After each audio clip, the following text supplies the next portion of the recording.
Hello and welcome to the Comics Atlas. This is the series where we talk about the complete history of comic book characters. Today is Friday for Thor and we have an interesting scenario to cover. Last time around our favorite Asgardian saved the day, but this week he won't escape the will of Odin, for he will be put on trial.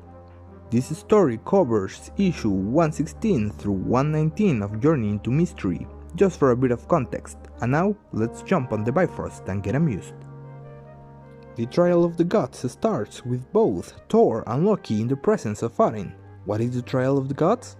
Well, it's an excruciating test of the gods' natural power and will. The brothers will be sent to Skornheim, a deadly land beyond Asgard with no weapons. The first one to return will be declared the winner. You know Loki was gonna cheat, right?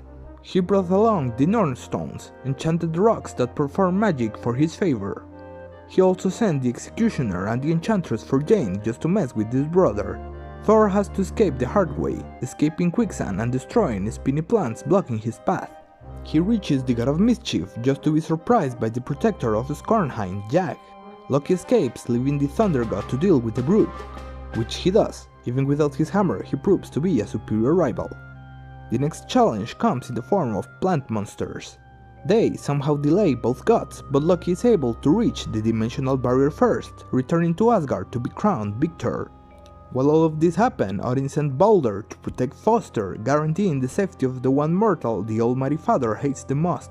After pleading his case for losing against the leader of Asgard, Thor is granted the right to appear on Earth and prove Loki's treachery in the form of the Norn Stones, items his brother dumped on Earth to get rid of the evidence. First things first, he reunites with Balder to chase away the Enchantress and the Executioner.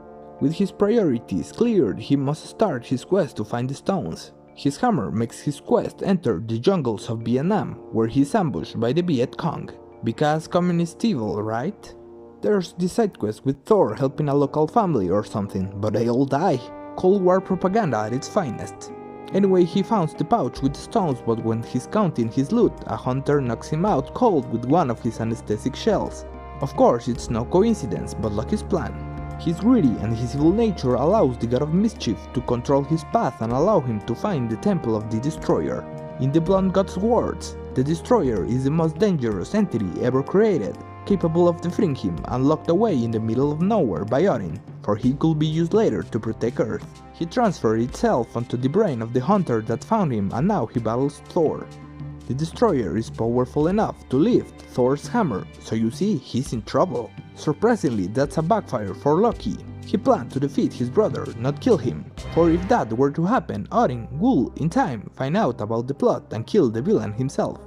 He tries to get the help from his adopted father, but he's having the Sleep of Life, a ritual where he sleeps one full day a year to retain immortality.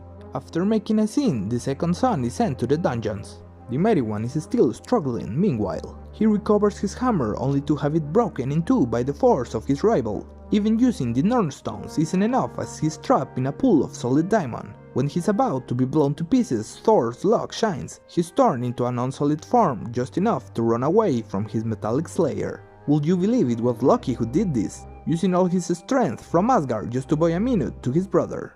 And he uses that minute to its fullest potential. The Asgardian is able to trick the Destroyer and make him dance in circles long enough to reach his mortal form first. That's his weakness. If his mortal form dies, he will be stuck in his metallic body forever. The powerhouse doesn't want to risk that fate, so he surrenders to the God of Thunder. In short order, the Destroyer's body is left to rest beneath the rubble of the fallen temple as Thor shares his victory with the leader of Asgard, who was awakened by the intervention of both Loki and the North Queen. Reassured his favorite son was right, Odin proceeds to punish Loki for provoking all the mess. He is sent to war for Uralik, Odin's own sorcerer, labor that won't stop him from scheming his next evil endeavor. Tales of Asgard mode on. Loki is still trying to gain evil allies and it's time for King Ymir to join the party. On his homeland, the royal challenges Thor for a battle to turn him into his slave, but our protagonist completes the challenge, wrecking the dreams of both the king and his half-brother on the spot. It's time for more Asgardian myth, the sword in the scabbard or story time starring Odin. After getting mad at all the senseless fighting his people do to themselves, the most powerful one takes a word with both his sons. He takes them to the Oversword of Asgard. a gigantic sword believed by legend to bring the end of the universe whenever it's unsheathed. To the unbelieving eyes of Thor, this sword is showing a crack. That means there are evil forces trying to unleash the end of the universe. Thus, Odin's decision is to send Loki and Thor on a quest to find this threat. The latter starts the planning phase, getting maps and a new weapon. The Crimson Hand. It's a gigantic red hand of truth. Immediately it becomes useful, Odin, an assassin recruited by Loki to disrupt the coming trip. Said adventure is coming soon, as already the gigantic war horns can be heard all around the citadel. Now the warriors of Asgard will gather to start a mission reminiscent of old Viking sagas. Every mighty warrior is invited. Balder, Thor, Loki, even Volstagg the Fat. What's their mission? They must stop an event. There's a premonition that says Ragnarok. The last great battle, the day the gods die, is approaching. In their hands lay the ability to either prevent it or fall spectacularly. Compared with past issues of Journey into Mystery, these were pretty amazing. At this point, it's the first long adventure of the Asgardian god, and a stellar one it was, with Loki at his most treacherous, a ferocious villain with the Destroyer and almost no earthly distractions for our hero. I just love Loki and Thor indirectly working together at the end, even if it was in Loki's own interest. In my opinion, it accomplishes everything it sets out to be and leaves way more open for the future. Meanwhile, the Tales of Asgard can be overlooked. They are the beginning of what hopefully will be a long, colorful saga.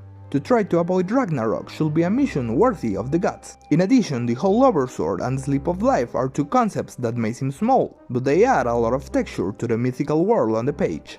The only downs this week were the communist nonsense and again using Jane as a pawn, but those were minor disturbances rather than whole plot points, so in conclusion I'm craving for way more.